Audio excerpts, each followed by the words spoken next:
Hello, I'm Darth Vangoff, and I'm here to help guide new players through Guild Wars 1. This video is part 3 in a series. If you haven't seen my previous 2 videos, go ahead and go check them out. In my last video, I gave tips for how to complete each of the 3 standalone campaigns up until the point at which you're able to cross over to another campaign. This video picks up from there. Now, once you get to the point at which you're able to cross over to another campaign, what I suggest is to go do some rounds, so to speak. That is, stop completing a campaign and do a few things that'll help you regardless of which campaign you're doing. What do I mean by this? First off, go unlock the other cities. So, unlock Canaan, Lion's Arch, and Commodon. And you'll have unlocked at least one of these places when you're crossing over to another campaign. So unlock the 2 that you haven't already unlocked. And this also means that you should unlock the Boreal Station and Eye of the North in the Eye of the North campaign. And in my opinion, you should also unlock Gunner's Hold for the Norn Fighting Tournament. And to get here, once you get to the Eye of the North and get the 3 branching quests, go follow the Norn quest and it'll take you to Gunner's Hold. And the main reason why you want to unlock these cities is simply to have access to buying skills. So each campaign has its own set of skills. Even though there's a core set of skills that are throughout all campaigns, you still want to be able to purchase skills from another campaign to help you. The more skills you have at your disposal, the more options you have in completing tasks.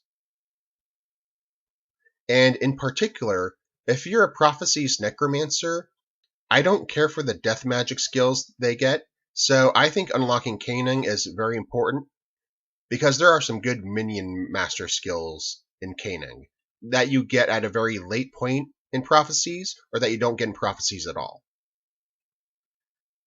The next thing you want to do is get storybooks. So storybooks are something that you have in your inventory as you do missions, and when you do a mission with the storybook in your inventory, you get credit for it. And you turn the book in once you get a certain amount of credit, and you get experience and gold. But if you don't have the storybook in your inventory when you do the mission, you don't get credit. Unless you get the particular storybook that's relevant to that mission within 30 days, and then speak to the NPC and ask him to fill in anything that you did within the past 30 days. I think that's how it works. These 3 storybooks are the Flameseeker Prophecies, Shiro Returns, and Night Falls. And if you want a storybook for the Eye of the North missions, you could also get the Hero's Handbook. You can get the Flameseeker Prophecies and Lion's Arch from an NPC, Gordon Ecker. He's the Tyrian Loremaster. You can get Shiro Returns from Canaan, Senner, from Anja, the Luxon Bard, or Gorani, the Kurzik Poet. You don't have to turn it into the NPC you got it from, but the NPC you turn it into determines the faction points you get from turning it in. You can get Night Falls from the Sunspear Great Hall from Captain Akenchu, the Sunspear Signalman, and later on in the campaign, you can get it from the Chantry of Secrets from the Source of Whispers, the Lightbringer Scrivener. And note that if you get it from the Chantry of Secrets, you're already partway through the campaign. So on your first playthrough, you want to get it in the Sunspear Great Hall. And if you turn it into Captain Akenchu, you get Sunspear points. And if you turn it into the Source of Whispers, you get Lightbringer points.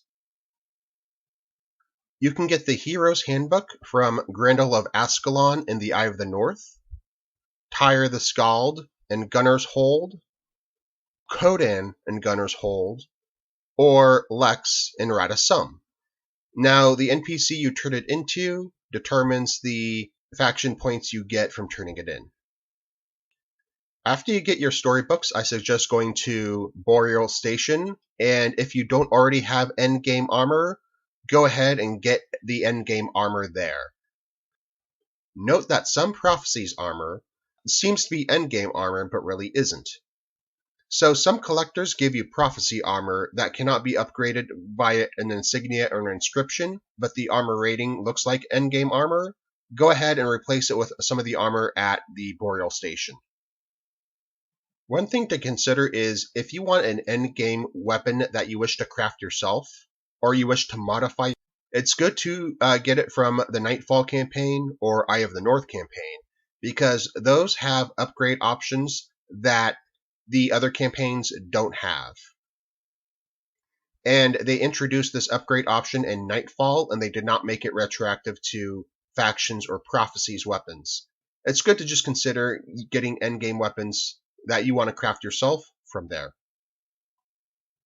And it's also just useful to have at least one signet of capture on you, just because it's handy to have just in case you come across a boss unexpectedly. In that case, you can capture the elite skill from that boss if they're of the same profession as you are. Once you unlocked all the major cities, once you got your storybooks, and once you bought your endgame armor, the next thing you should do is unlock your heroes. The generally held idea within the Guild Wars community is that you get heroes by playing Nightfall.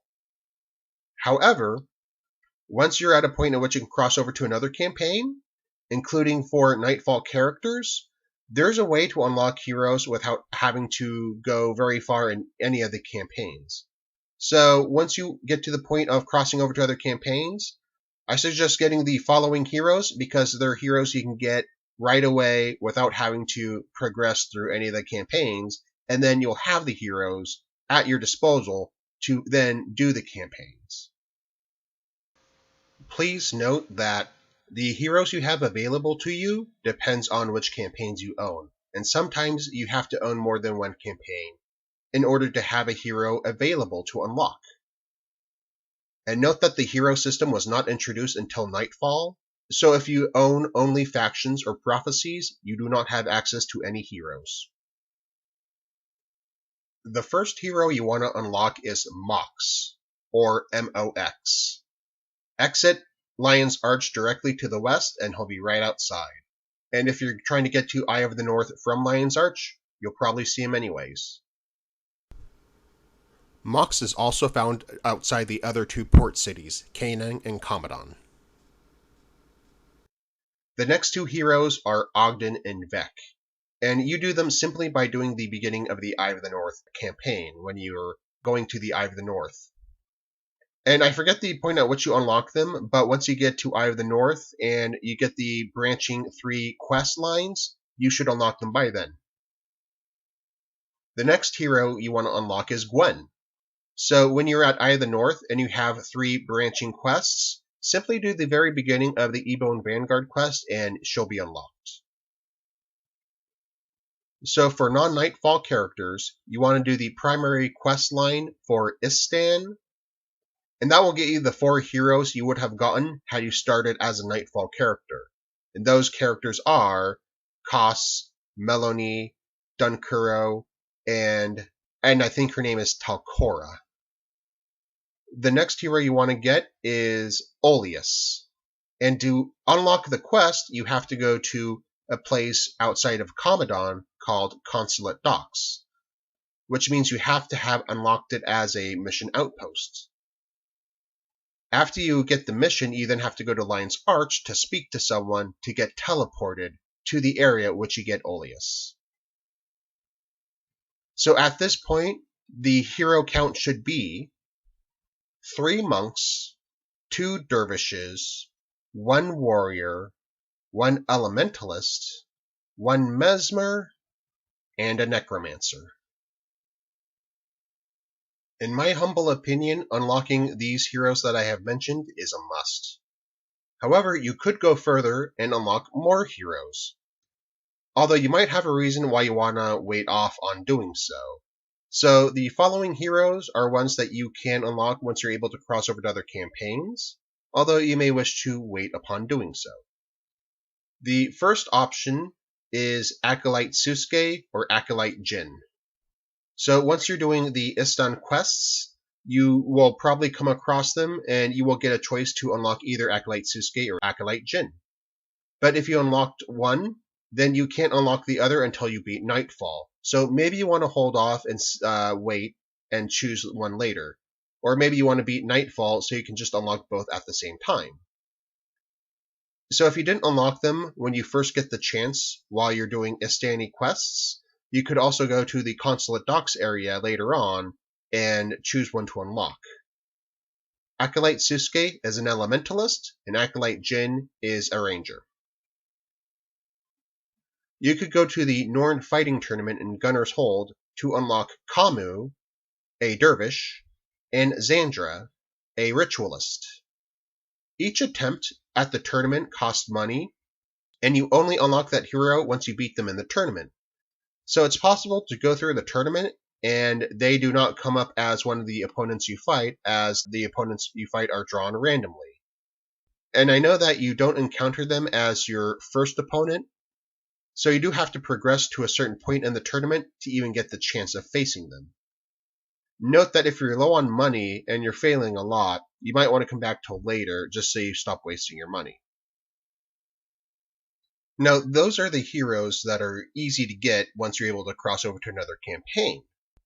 However, there are some heroes you can get fairly easily by doing Eye of the North. And yes, I want to give you heroes that are easy to get before you continue along a campaign, but I think the Eye of the North heroes are fairly quick to get, and that's why I recommend doing them fairly soon after you're able to do so. If you do the Norn quest line up to a certain point, you unlock Jorah. And I don't think this one takes very long. I think you only have to get halfway through to unlock Jorah. And Jorah is a warrior. Once you do the Asura quest line up to a point, you unlock Livia, a necromancer. And once you do the Ebon Vanguard quest line up to a point, you unlock Pyre Fierceshot, a ranger.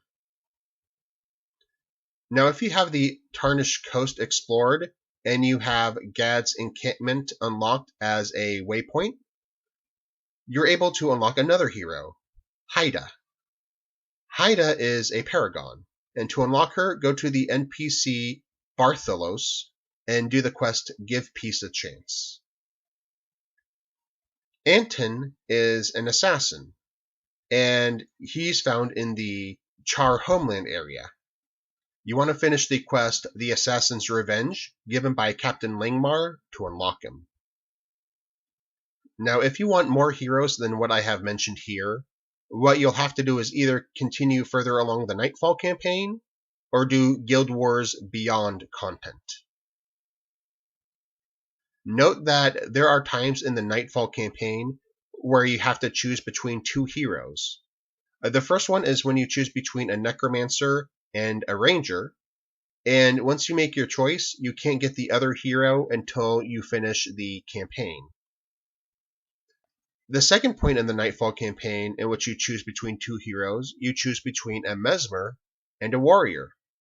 Once you choose one hero, you can't get the other until you finish the campaign, but if you want to hold off on choosing one, you can. So once you get to the second point where you choose between two heroes, you don't have to choose between any of them to finish the Nightfall campaign. Once you beat the Nightfall campaign, you get to a special area where you can get quests, and these quests simply give you the remaining heroes. You want to finish these quests ASAP because they're so easy to finish. Just go up to the NPC and talk to them, and you finish the quest and unlock the additional hero. The exception is Raza. You unlock the quest to get him once you beat the Nightfall campaign, but actually getting him, you have to do some sort of quest where you fight through hordes of monsters. So it is a little bit of a challenge to get him.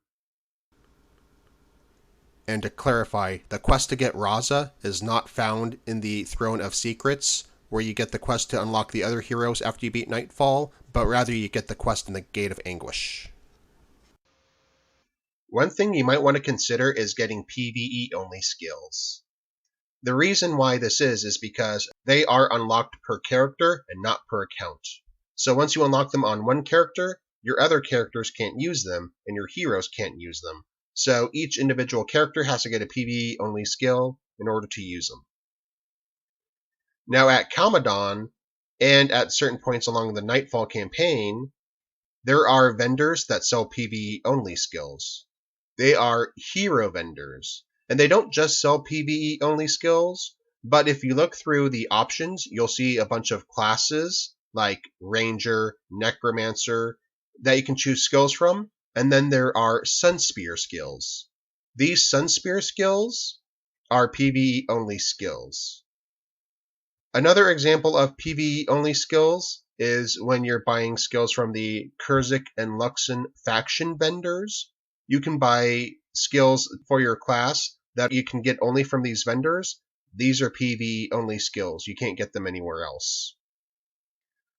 Some of the skills that I personally recommend are the Ebon Vanguard skills. Granted, this requires you to do Eye of the North, and I'm trying to give you hints on what to do before you progress through a game. It seems like I'm trying to urge you to go through Eye of the North, or at least do the three main faction quest line in Eye of the North, the Ebon Vanguard, the Ursura, and the Norn quest lines. But hey, I think doing the Ebon Vanguard quest line is good to unlock the Ebon Vanguard PvE only skills. Such skills include Tryptophan Signet, which is good for Mesmer Signet builds. Not only do Mesmers have options for Signet builds, but this is kind of a hampering effect on enemies, which is like a Hex. But the nice thing is it doesn't count as a Hex, so when you hamper enemies with it, they can't cleanse it. So you can use it against Shiro Togachi, which I have done. Then there's the Ebon Vanguard Sniper Support skill. If you're not very strong, the nice thing about this skill is it has a percentage chance of dealing massive amounts of extra damage to an enemy. So an enemy that you might have trouble whittling down, you might be able to spike down using this skill. And the last skill I like is the Ebon Vanguard Battle Standard of Honor. This can increase a group's DPS, and it's actually good for in a party of casters because sometimes this is the only way to get casters to deal a decent amount of damage that's comparable to a melee class. Now, I don't want to get too much into how to unlock Eye of the North PvE only skills, but you have to perform specific tasks to get the Eye of the North PvE only skills, and I had trouble getting the Ebon Vanguard ones, so I want to just let you know how to do them so it's easy to understand and it's not confusing and you're not spending an hour looking on various pages of the wiki to unlock them like I did. So first off, you want to complete the Ebon Vanguard quest line in Eye of the North. Then, from Long Eyes Ledge, you want to exit to the Grothmore War Downs map and pan your camera to the right. You will see a hill with rabbits on it. Walk up that hill, and a mysterious voice will whisper to you. Keep walking up the hill until a person named Veal reveals himself. Then you want to find the NPC named Veal on the map. And I'm not sure if you have to exit the map and re-enter Grothmore War Downs once you unlock his dialogue, but either way, to find him, go through a path that cuts through the Char settlement in the center of the map. You could look at the wiki page for Be Very, Very Quiet, and if you look at the wiki page for that quest line, it should show you the map. Get the quest, Be Very, Very Quiet, from Veal. You will have to go through a series of quests, and between them, you'll have to go between Captain Langmar, who is standing in Grothmore War Downs right outside of Long Eyes Ledge, and Captain Veal. You might have to bounce back and forth between them, and I think there might be times when you have to exit and re-enter the map to refresh things, but going through these series of quests will get you the Ebon Vanguard skills. I do have to make a quick edit here. There are 3 other places you get Ebon Vanguard skills. One is from a quest called Falling Out. You get the Falling Out quest by interacting with a corpse, the corpse of Brave Brent Paltroon, in Dalada Uplands. It is in the southeast corner of the map, and it's been a while since I've interacted with this corpse, but I think it has a glowing green exclamation mark above it to indicate where it is and help you find it. Before you can even interact with that corpse, you have to listen to a conversation that someone named Sergeant Weststar has with his troops just outside of Long Eyes Ledge. And that same NPC Sergeant Westar is who you go to for the next quest. There's a follow-up quest called Forgotten Relics, and that gives you another Ebon Vanguard skill, and you get it from Sergeant Westar, whose location is still just right outside of... I'm sorry, this time it is outside of Doomlore Shrine. And Sergeant Westar also gives you the Hunting of the Char, which is another quest that gives you Ebon Vanguard skills. After you get those three quests, then there is someone named Artificer Molinex, who is located in the Eye of the North, in the actual outpost Eye of the North. So go speak to him and he'll give you a series of quests. But I think the first one is a solo quest you have to do without your party. Just read the description to see if it's a solo quest, and if so, make sure you bring a build that you could use solo without any henchmen or heroes or party members. But otherwise, he'll give you 4 quests that will give you more Ebon Vanguard skills. Now, it's my personal opinion that the Ebon Vanguard skills are the best. However, my opinion seems to be in the minority. The majority of the Guild Wars 1 player base seems to think that Pain Inverter, an Asura skill, is the best. And I actually have not unlocked it. I must confess, I'm still kind of new at the game, even though I'm not new. So I consider looking at the list of PvE-only skills on the wiki and seeing which ones you want to unlock, which ones you don't. Generally, if you're a caster class, it's good to unlock the Asura skills. If you're a melee class, you might want to unlock the Norn skills and the Dwarf skills. Or if you're a medium armor class, you might want to consider unlocking the Ebon Vanguard skills. Although, I think each faction has skills that multiple profession types can use. Before you go through any of the other campaigns, there's one more thing you should consider, and that is this. So if you're level 20, take away all the attributes that you put into attribute lines and see how many attribute points you have total. If it's less than 200, if it is either 170 or 185, and it's not 200, then you have some quests you need to do to get attribute points. Now, if you're a Factions or Nightfall character, you should have these extra 30 points to get you up to 200 attribute points by the time you're able to cross over to other campaigns. However, if you're a Prophecies character, unfortunately, you have to wait a little longer to get these extra attribute points. You have to go to the Crystal Desert and the Southern Shiver Peaks in order to get these quests that give you extra attribute points. So the quest available to you to unlock extra attribute points depends on what campaign your character was created in. So if you're a Prophecies character, you cannot do the Faction or Nightfall quest lines to get extra attribute points. You have to do the Prophecies quest lines to do so. So if you're a Prophecies character, the 2 quests that you need to get extra attribute points are Forgotten Wisdom. So there are some prerequisites to get this quest. First, you have to do the quest, the Forgotten Ones, which is given at Destiny's Gorge. And then once you do that, you can get the Forgotten Wisdom quest, which is granted by one of the Forgotten at the large mesa east of Augury Rock, and I think he's on the south side of the mesa. The second Prophecies attribute quest is a Hero's Challenge. First, you have to do the Augury Rock mission and become Ascended. Then you get the quest in Draknar's Forge. If you are in Draknar's Forge and Vanyee doesn't have the exclamation point above her head and won't give you the quest, and you don't even have the option to get a quest from her, it's probably because you haven't done any of the profession-related quests in the Crystal Desert. If you do just one of those quests, then Vanyee will have the green exclamation point above her head. And I think there are ways around this by having alternate ways to change your profession, but I'm not sure about that.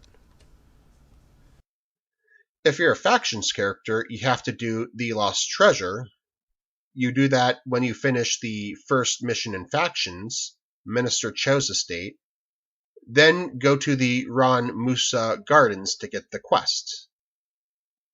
The second Factions questline is Unwelcomed Guest. You have to do the second mission in Factions, the Zendaijun mission, and then you have to go to the Seatung Harbor to get the quest, but you won't see it right away. And what you have to do is you have to ring a bell at a shrine. It's the Shrine of Zunra, and that shrine is near the exit to the Zendaijun explorable area. And ringing this bell will summon the NPC that gives the quests. And this quest is easy to miss, and I didn't even know it was there until I looked at the wiki. For Nightfall characters, the two quests are Rising Through the Ranks, Master Sergeant, and Rising Through the Ranks, First Spear. And I must have done these quests without realizing it, so I'm going to assume that you do them just as you do the Nightfall campaign. Although I do know that you get both in the Sun Spirit Great Hall, so just be sure to check there every so often to see if you get the quests. And if you've unlocked the Consulate Docks mission before you even done them, then go to the Sun Spirit Great Hall to make sure you do them.